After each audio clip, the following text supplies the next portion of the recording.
കഥകളുമായൊരു മുത്തശ്ശൻ, കാതോരത്തൊരു മുത്തശ്ശൻ, കഥകളുമായൊരു മുത്തശ്ശൻ.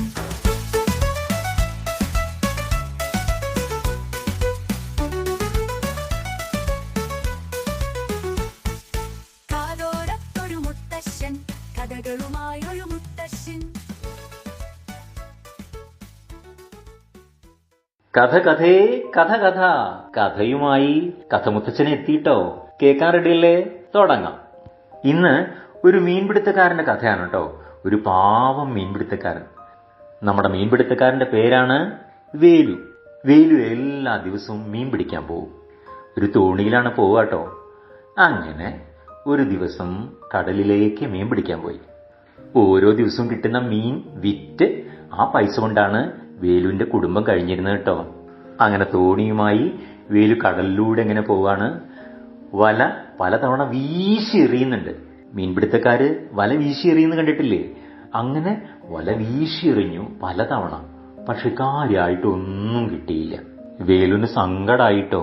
ഇന്നൊന്നും കിട്ടിയില്ലെങ്കിൽ ഞാൻ എന്താ എന്റെ കുട്ടികൾക്ക് കൊടുക്കുക?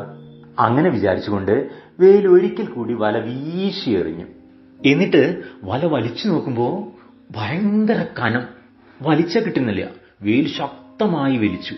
എന്തോ കനമുള്ളൊരു സാധനം വലയിൽ കുടുങ്ങിയ പോലെ തോന്നി. അങ്ങനെ പ്രയാസപ്പെട്ട് വേലു വല വലിച്ചു കയറ്റി. അപ്പൊ നോക്കുമ്പോതാ അതിനകത്തൊരു കുടം. നോക്കിയപ്പോ കുടം അടച്ചു വെച്ചിട്ടുണ്ട്. വേലു ആ അടപ്പ് വലിച്ചൂരാൻ നോക്കി. ശക്തമായി വലിച്ചു. അപ്പൊ അടപ്പ് തുറന്നു. അത്ഭുതം കേൾക്കണോ? കുടത്തിനകത്തുനിന്ന് കറുത്ത പുകച്ചുരുളുകൾ ഇങ്ങനെ ഉയർന്നു വരാൻ തുടങ്ങി. വീണ്ടും വീണ്ടും കറുത്ത പുക ഇങ്ങനെ പൊന്താൻ തുടങ്ങി കുടത്തിനകത്ത് നിന്ന്.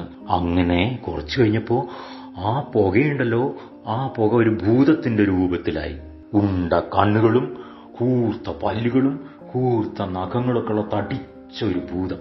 ഭൂതം വേലുവിനെ കണ്ട ഉടനെ പറഞ്ഞു, എനിക്ക് വിശന്നിട്ട് വയ്യ, ഞാനിപ്പൊ നിന്നെ തിന്നും.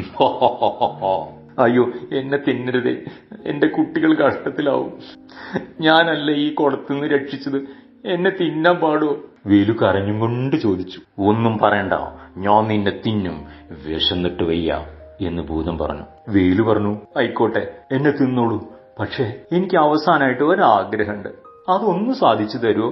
അപ്പൊ ഭൂതം പറഞ്ഞു, സമയം കളയാതെ പറയേ നിന്റെ ആഗ്രഹം. എന്താ എന്റെ ആഗ്രഹം എന്നറിയോ? ഇത്രയും വലിയ ഭൂതം എങ്ങനെയാ ഇത്രയും ചെറിയ കുടത്തിലേക്ക് പോയിരിക്കണത്? അതൊന്ന് കാണണമെന്നാണ് എന്റെ അവസാനത്തെ ആഗ്രഹം. ഒന്ന് സാധിപ്പിച്ചു തരുമോ? അതിനാണോ ഇത്ര പണി? ഇതാ നോക്ക് എന്ന് പറഞ്ഞുകൊണ്ട് ഈ വലിയ ഭൂതം ചെറുതായി കുടത്തിനുള്ളിലേക്ക് പോയങ്ങൊളിച്ചു. ഈ തക്കത്തില് നമ്മുടെ വേലു അടപ്പെടുത്ത് കുടന്നിട്ട് അടച്ചു വെച്ചു. അപ്പതാ കുടത്തിനകത്തുനിന്ന് ഭൂതത്തിന്റെ കരച്ചിൽ, അയ്യോ എന്നെ രക്ഷിക്കണേ, എന്നെ അടച്ചിടല്ലേ, എന്നെ പുറത്താക്കേ, രക്ഷിക്കേ. വേലി ഇതൊന്നും കേൾക്കാതെ ആ കുടമെടുത്ത് കടലിലേക്ക് ഒരൊറ്റ ഏറ്. വീണ്ടും വല വീശിയെറിഞ്ഞപ്പോ വേലുവിന് മീനൊക്കെ കിട്ടി. സന്തോഷമായി വീട്ടിലേക്ക് മടങ്ങി. കഥകളുമായി ഇനിയും കാണാട്ടോ. ടാറ്റാ.